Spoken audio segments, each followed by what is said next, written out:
It's a summer term now, and I'm doing my fourth internship. A bad day as a CA student always starts with bad sleep. I sit down in front of my computer at 8:30 a.m. and I start my day at work. On a bad day, my mind isn't really clicking on all cylinders. I find myself on Stack Overflow for most of the basic things. I find myself getting frustrated when I don't find the errors in my code, and I find myself lost in infinite loops of debugging. 1 or 2 hours of this, and here comes the devil. Imposter syndrome says hi. I go from feeling like a prospective millionaire to a fraud. I wonder if I will amount to anything great. Then I wonder, all of this because I couldn't debug something? Hmm. Anyways, I just push through and figure things out. I feel neutral now. My tasks for the morning are complete. Then I realize it's 12 pm. It's time for lunch. Oh, this bit is scary. I really want to catch the Netflix series on Formula One, but I am not distracted by work anymore. So the bad thoughts decide to invade my mind. I remembered that I applied to my favorite internship last year and my application didn't go through because my portal had a system error. I remembered how I rushed and filed my application once again and how it still didn't go through and how confused I was. I wondered why I get so unlucky sometimes because I knew I would have at least gone to the final round with all of my hard work, and deep down, I feel like I would have gotten it. But my application not going through just didn't seem fair. But then I remind myself how I still got placed in one of the best internships in the world and that the past shouldn't haunt me. I also think about why these random thoughts hit me when I'm supposed to relax. I wonder if I can never appreciate my own greatness. Yeah, all of these thoughts seem messy. I just decide to leave them aside.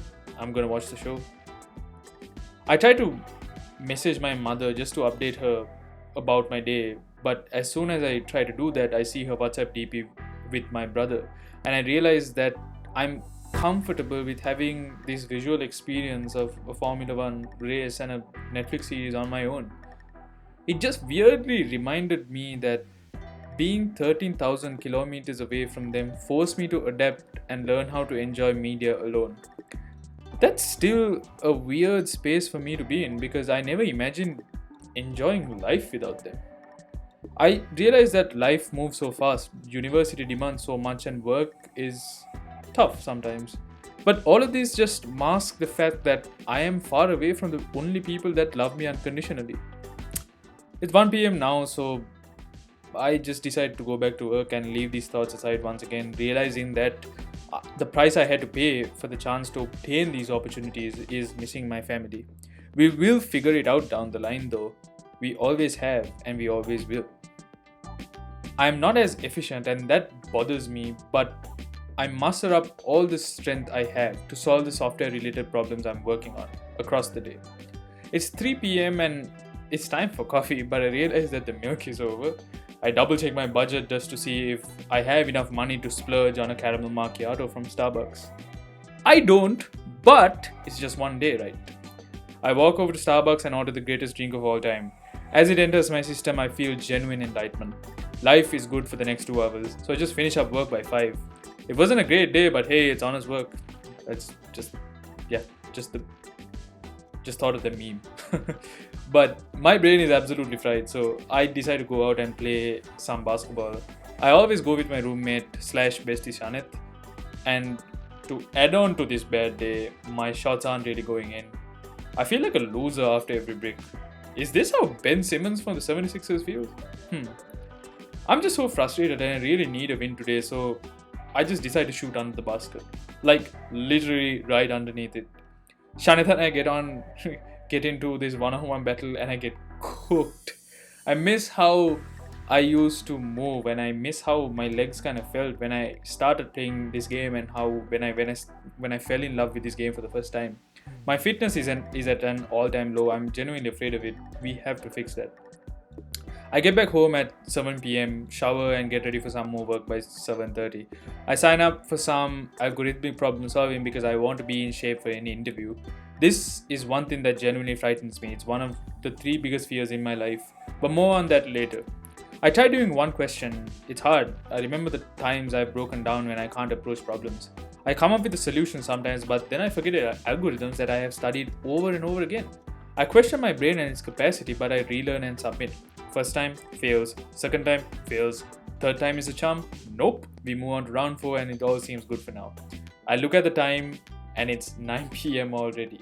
I spent 1.5 hours on one question. What? I guess it's one of those days.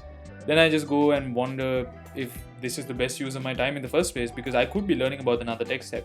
Then I think of all the tech stacks I know, and then I debate if knowing more will add any value to me as a prospective employee. Do you see what I mean when I say that I think about the most intricate details so endlessly? On a bad day, I do this for like 1 hour while browsing Instagram or YouTube and looking at the most random content ever.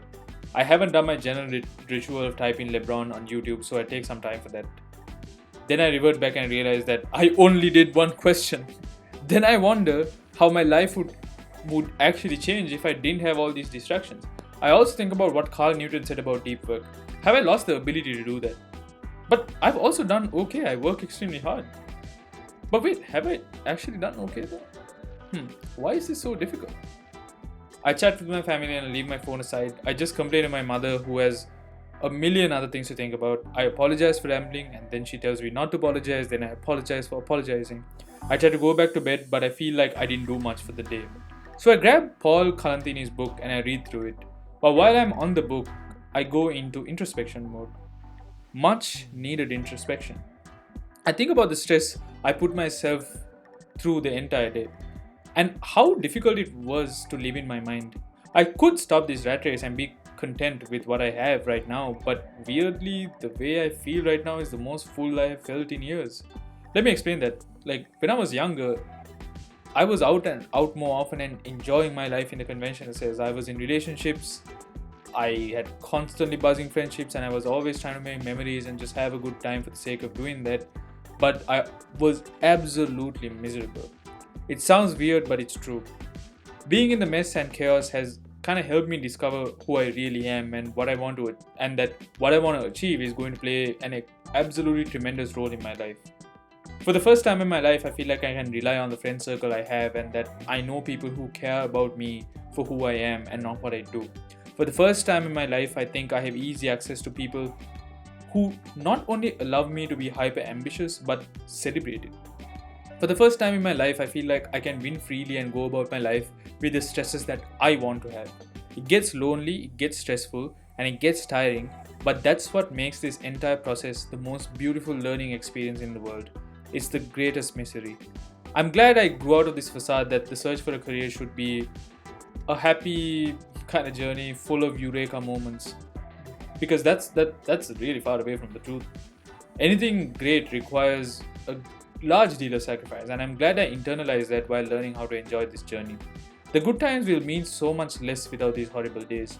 I hope I have more of these horrible days, to be honest, and learn how to push through them to be a better man and a better professional.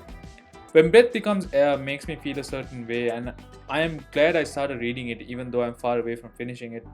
I go to bed hoping the next day will be better. I have faith that the shots will go in, that my legs will feel better, my problem solving will soar, and I'll be as great as I want to be. That's the end of a really bad day. Please subscribe if you enjoyed this.